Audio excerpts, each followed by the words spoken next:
Bem-vindo ao 13º dia de leitura da Maratona Bíblica. Hoje nós estamos finalizando a leitura do livro de Gênesis. Vamos ler 2 capítulos e também vamos entrar na leitura do livro de Êxodo. Leremos também 2 capítulos, então que Deus continue direcionando os nossos passos em nome de Jesus. Nós vamos ler agora o capítulo 49 do livro de Gênesis, que vai falar sobre as bênçãos proféticas de Jacó. Versículo 1 diz: Depois Jacó chamou seus filhos e disse: Ajuntem-se, e eu lhes farei saber o que vai acontecer com vocês nos dias que virão. Reúnam-se e ouçam, filhos de Jacó, ouçam o que diz Israel, o pai de vocês. Ruben, você é o primogênito, minha força e as primícias do meu vigor, o mais excelente em dignidade, é o mais excelente em poder, impetuoso como a água. Você não será o mais excelente porque subiu ao leito de seu pai e o profanou. Você profanou a minha cama. Simeão e Levi são seus irmãos. As suas espadas são instrumentos de violência. Que a minha alma não entre no conselho deles. Que a minha glória não participe do seu agrupamento, porque no seu furor mataram homens e na sua violência perversa mutilaram touros. Maldito seja o seu furor, pois era forte, e maldita seja a sua ira, pois era intensa. Eu os dividirei em Jacó e os espalharei em Israel. Judá, os seus irmãos o louvarão. A sua mão estará sobre o pescoço dos seus irmãos. Os filhos de seu pai, se inclinarão diante de você. Judá é um leãozinho. Da presa você subiu, meu filho. Ele se agacha e se deita como leão e como leoa. Quem o despertará? O cetro não se afastará de Judá, nem o bastão sairá de entre os seus pés, até que venha Siló, e a ele obedecerão os povos. Ele amarrará o seu jumento, a vide, e o filho de sua jumenta, a videira mais excelente. Lavará as suas roupas no vinho, e a sua capa em sangue de uvas. Os seus olhos serão cintilantes de vinho, e os seus dentes serão buracos de leite. Zebulon habitará na praia dos mares e servirá de porto para os navios, e a sua fronteira se estabelecerá até Sidom. Issacar é jumento de ossos fortes, deitado entre os rebanhos de ovelhas. Viu que o repouso era bom e que a terra era deliciosa, baixou os ombros à carga e sujeitou-se ao trabalho escravo.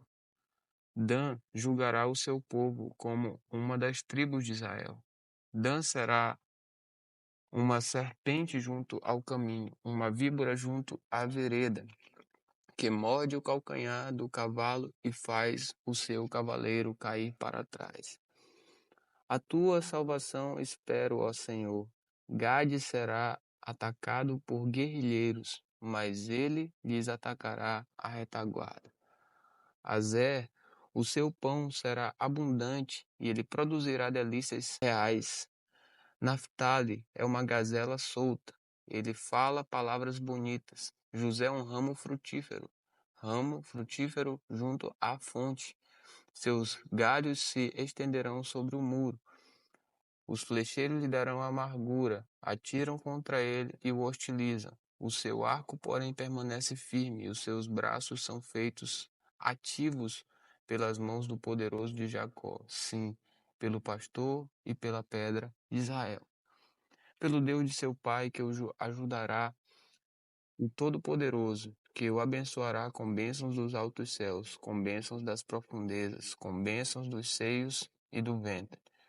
As bênçãos de seu pai excederão as bênçãos de meus pais, até o alto dos montes eternos. Estejam elas sobre a cabeça de José e sobre o alto da cabeça do que foi distinguido entre seus irmãos. Benjamim é lobo que despedaça. Pela manhã devora a presa e à tarde reparte o despojo. São estas as 12 tribos de Israel. E isto é o que lhes falou seu pai quando os abençoou. A cada um deles abençoou segundo a bênção que lhes cabia. Agora vai falar sobre a morte e o sepultamento de Jacó. Versículo 29. Depois Jacó lhes ordenou, dizendo: Vou ser reunido ao meu povo. Sepultem-me junto de meus pais na caverna que está no campo de Efron, o Heteu. na caverna que está no campo de Macpela, em frente a Manré, na terra de Canaã, a qual Abraão comprou de Efrom, com aquele campo como propriedade para servir de sepultura.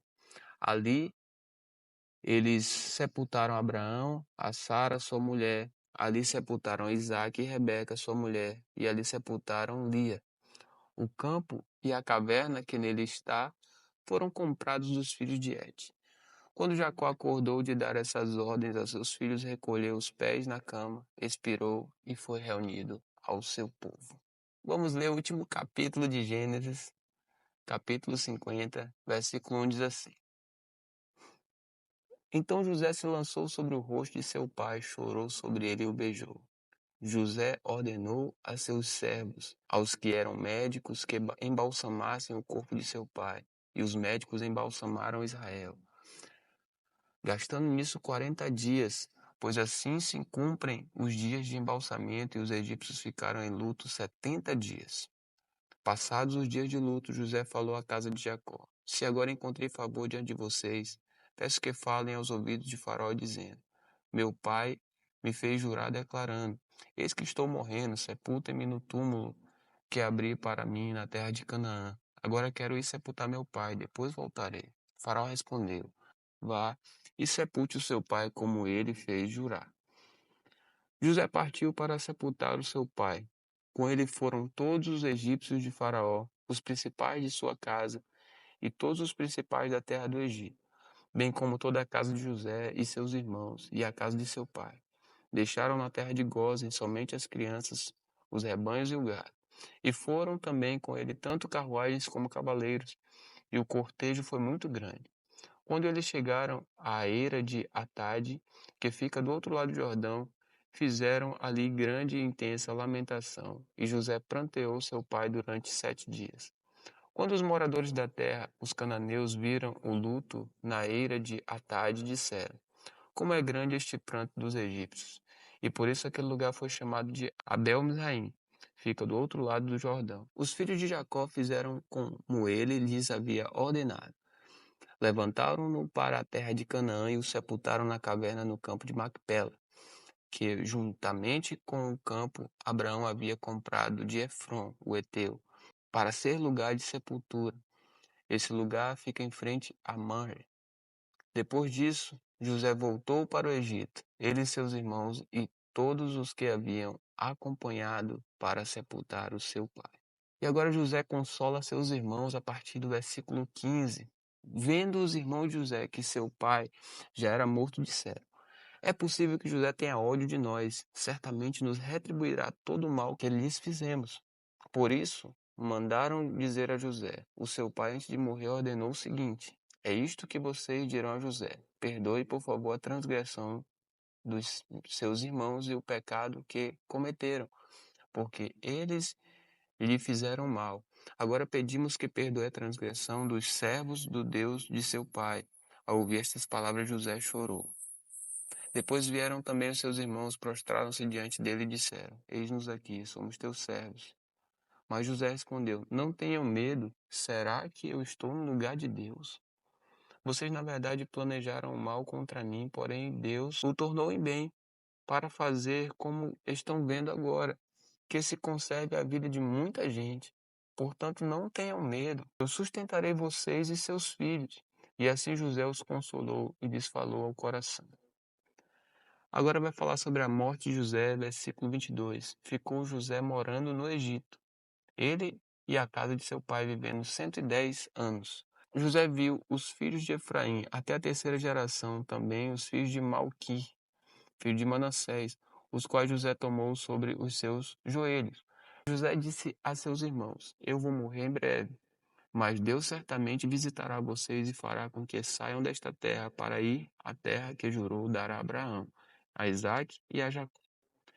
José pediu aos filhos de Israel que fizessem um juramento dizendo: Deus certamente visitará vocês quando isso acontecer. Levem os meus ossos daqui. Versículo 26 e último versículo do livro de Gênesis. José morreu com a idade de 110 anos. Eles embalsamaram seu corpo e o puseram num caixão no Egito. Nossa próxima jornada em Êxodo agora. Nós vamos dar início agora ao livro de Êxodo. Prepara suas expectativas porque Deus vai falar muito com você. Quero relembrar você algo muito importante antes de iniciarmos a leitura. Sempre que você for tirar a sua leitura diária para tirar um tempo com o Senhor, ore antes, pede para o Senhor trazer revelação, compreensão da sua palavra, inspiração do Espírito Santo sobre você, sobre a sua mente, sobre o seu coração, porque a palavra que estamos lendo, ela precisa formar e transformar primeiro o nosso coração e a nossa mente, para que vivamos uma vida transformada em nome de Jesus. Vamos para Êxodo capítulo 1, a partir de agora, vai falar sobre os filhos de Israel no Egito. São estes os nomes dos filhos de Israel que entraram com Jacó no Egito, cada um com sua família: Ruben, Simeão, Levi e Judá, Issacar, Zebulon, Benjamim, Dan, Naphtali, Gade e Aser. Todos os descendentes diretos de Jacó foram 70. José, porém, já estava no Egito. Com o tempo morreram José, todos os seus irmãos e toda aquela geração. Mas os filhos de Israel foram fecundos, aumentaram muito, se multiplicaram e se tornaram extremamente fortes, de maneira que a terra se encheu deles. Nesse meio tempo, levantou-se um novo rei sobre o Egito que não havia conhecido José. Ele disse ao povo: Eis que o povo dos filhos de Israel é mais numeroso e mais forte do que nós. Vejam, precisamos usar de astúcia para com este povo, para que não se multiplique, e para evitar que, em caso de guerra, ele se alie aos nossos inimigos, lute contra nós e saia da terra. E os egípcios puderam sobre eles feitores de obras, para os afligir com trabalhos pesados, e assim os israelitas construíram para Faraó as cidades celeiros de Pitom e Ramsés. Mas quanto mais os afligiam, mais se multiplicavam e tanto mais se espalhavam, de maneira que os egípcios se inquietavam por causa dos filhos de Israel. Então os egípcios com tirania escravizaram os filhos de Israel e lhes amargaram a vida com dura servidão, preparar o barro, fabricar tijolos e fazer todo tipo de trabalho no campo. Todo este serviço lhes era imposto com tirania. Vou falar sobre as parteiras desobedecerem a Faraó a partir do versículo 15. O rei do Egito deu uma ordem às parteiras hebreias, das quais uma se chamava Sifrá e a outra se chamava Puá. Ele disse: Quando vocês servirem de parteiras às mulheres hebreias, verifiquem se é menino ou menina. Se for menino, matem; se for menina, deixem viver. As parteiras, porém, temeram a Deus e não fizeram o que o rei do Egito lhes havia ordenado. Pelo contrário, deixaram viver os meninos. Então, o rei do Egito chamou as parteiras e lhes perguntou: Por que vocês fizeram isso? Deixaram viver os meninos? As parteiras responderam a Faraó: É que as mulheres hebreias não são como as egípcias, são vigorosas e dão à luz antes que a parteira chegue. E Deus foi bom com as parteiras. E o povo aumentou e se tornou muito forte.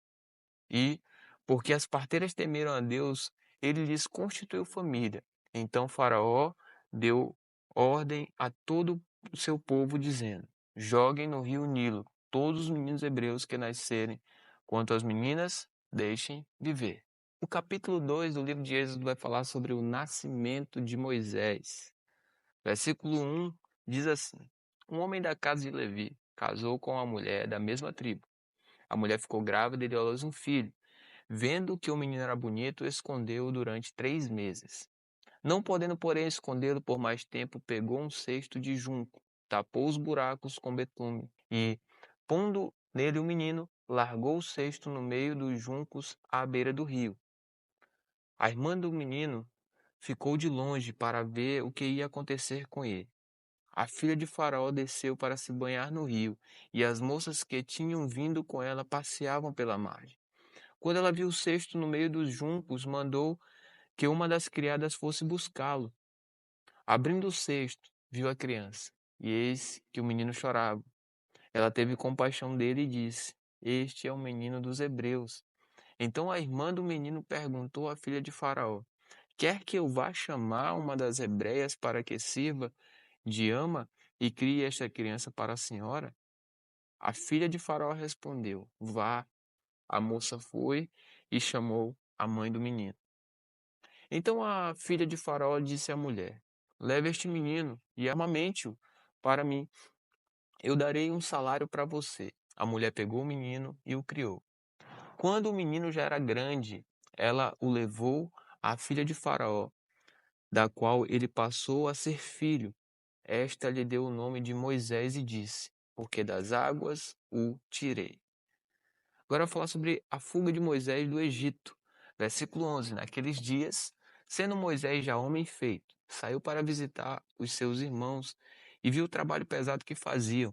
Viu também que certo egípcio espancava um hebreu, um do seu povo. Olhou para todos os lados e, vendo que não havia ali ninguém, matou o egípcio e o escondeu, corpo na areia. Moisés saiu no dia seguinte, e eis que dois hebreus estavam brigando. Então perguntou ao culpado: Por que você está espancando o seu próximo? O homem respondeu: Quem pôs você por príncipe e juiz sobre nós? Está querendo me matar como matou aquele egípcio? Moisés ficou com medo e pensou: Com certeza já descobriram o que eu fiz. Informado desse caso, o faraó quis matar Moisés, porém Moisés fugiu da presença de Faraó e foi morar na terra de Midian.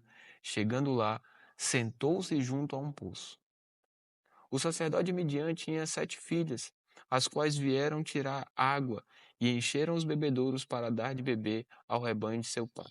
Então vieram os pastores e as expulsaram dali. Moisés, porém, se levantou e as defendeu e deu de beber ao rebanho. Quando elas voltaram para junto de Reuel, seu pai, este lhes perguntou: Por que vocês vieram mais cedo hoje? Elas responderam: Um egípcio nos livrou das mãos dos pastores e ainda nos tirou a água e deu de beber ao rebanho. Então Reuel disse às filhas: E onde ele está?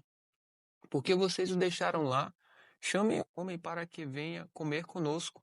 Moisés consentiu em morar com aquele homem, e ele deu a Moisés sua filha Zípora, a qual deu à luz um filho, a quem Moisés deu o nome de Gerson, porque disse: Sou peregrino em terra estranha. Aí vai falar sobre o sofrimento do povo, versículo 23. Decorridos muitos dias, o rei do Egito morreu. Os filhos de Israel gemiam por causa da escravidão.